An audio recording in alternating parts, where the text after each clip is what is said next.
가벼운 자동차 접촉사고에도 과잉 진료를 받거나 보험 사기를 벌이는 이들이 끊이지 않자 정부가 대책을 내놨습니다.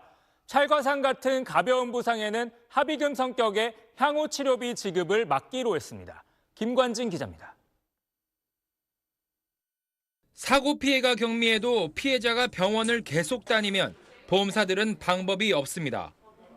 접촉이 없었던 사고고 1년 넘게 치료를 받으시고 치료비만 해도 1,000만 원이 넘게. 무한정 늘어나는 진료비에 보험사들은 합의금을 제시하며 사건 종결을 설득하는 게 관행입니다.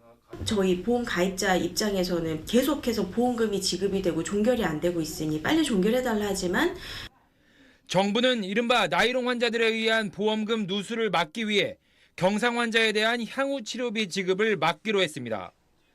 중상해에 해당하는 1급에서 11급까지만 향후 치료비를 지급하고 경상인 12급부터 14등급의 경우 향후 치료비를 주지 않도록 한 겁니다. 염자와 타박상 같은 가벼운 부상을 입은 경우가 해당합니다.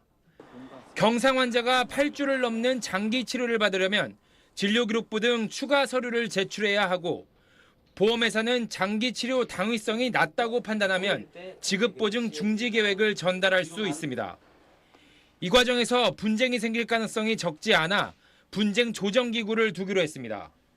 피해자가 합리적이고 적정한 배상을 받을 수 있도록 자동차 보험 부정수급 개선 대책을 마련하였습니다. 전체 향후 치료비 지급액 가운데 경상자가 차지하는 비중이 80%가 넘는데 정부는 이번 조치로 보험금 누수가 줄면 전체 자동차 보험 가입자의 보험료가 3% 정도 낮아질 걸로 기대하고 있습니다.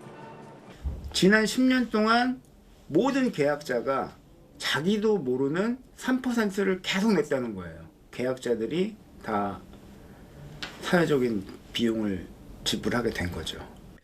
국토부는 관계법령과 약관 개정을 거쳐 내년 1월 1일부터 새 기준을 시행할 방침입니다.